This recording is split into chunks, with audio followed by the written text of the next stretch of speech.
ಎತ್ತೈತಿ ಅಂತ ನೋಡ್ಕೊಂಬಂದು ದಿವಂಗತ ಜಾನಕಿ ಅಮ್ಮನವರ ನಾನು ಮತ್ತು ನನ್ನ ಶ್ರೀಮತಿಯವರ ಅಭಿಮಾನಿ. ಅವರ ಭಾಳಷ್ಟು ಹಾಡುಗಳನ್ನು ಅವರು ಎಲ್ಲ ಭಾಷೆಯಲ್ಲೂ ಕೂಡ ಹಾಡಿದ್ದಾರೆ. ವಿಚಾರ ಗೊತ್ತಾಯಿತು, ನಾವು ಅವ್ರ ದರ್ಶನವನ್ನು ಮಾಡಬೇಕು. ಅವರನ್ನು ಮೈಸೂರು ನಗರದಲ್ಲಿ ಅವರ ಕುಟುಂಬದವರು ತೀರ್ಮಾನವನ್ನು ಮಾಡಿ ಅಂತ್ಯಕ್ರಿಯೆಯನ್ನು ಮಾಡೋದಾದರೆ ಸರ್ಕಾರ ಅವರಿಗೆ ಒಂದು ಸ್ಥಳವನ್ನು ನಿಗದಿ ಮಾಡಿ, ಸರ್ಕಾರ ನಿಗದಿ ಮಾಡಲಿಲ್ಲ ಅಂತ ಹೇಳಿದರೆ ಅವರ ಸಂಬಂಧಿಕರು ಯಾರು ಇದ್ದರೆ ಕೊಡೋದಿದ್ರೆ ಕೊಡ್ಬೋದು. ಇಲ್ಲ ಅಂದರೆ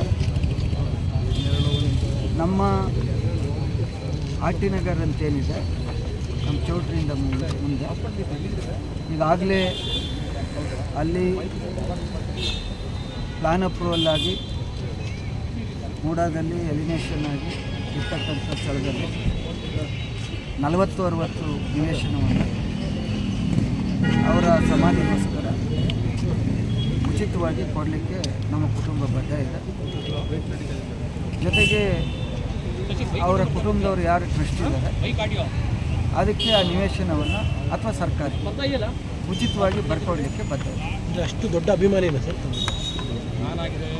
ಭಾಳಷ್ಟು ಹಾಡುಗಳನ್ನು ಕೇಳಿದ್ದೀವಿ, ಭಾಳ ಚಿಕ್ಕದಿಂದ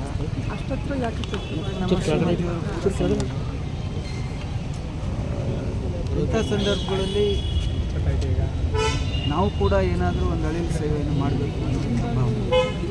ಹಾಗಾಗಿ ನಾನು ಜಿಲ್ಲಾಧಿಕಾರಿಗಳು ಕೂಡ ಮಾತನಾಡ್ತೀನಿ, ಅವರ ಸಂಬಂಧಿಕರು ಕೂಡ ಮಾತನಾಡ್ತೀನಿ.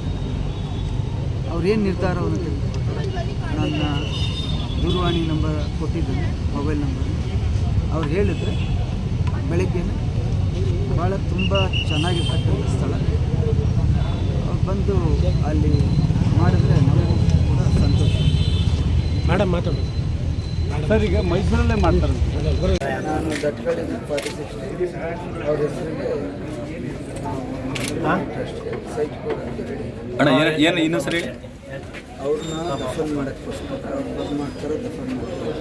ಸರ್ಕಾರ ಕೊಡೋದಿದ್ರೆ ಕೊಡೋದು, ಸರ್ಕಾರ ಕೊಡೋಲ್ಲ ಅಂದರೆ ಅವ್ರ ಕುಟುಂಬದವ್ರು ಒಪ್ಕೊಂಡ್ರೆ ನಾನು ದಟ್ಗಳಿನಲ್ಲಿ 40-60 ದಟ್ಗಳಿಂದ ಸ್ವಲ್ಪ ಮೂಡೋದ್ರಿಂದ ಎಲ್ಲ ಅಪ್ರೂವ್ ಆಗಿದೆ.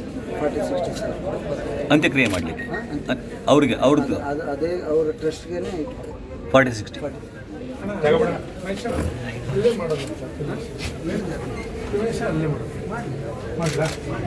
ಒಪ್ಕೊಂಡು ಅವ್ರಿಗೆ ಬರ್ಕೊಡ್ತಾರೆ. Phone number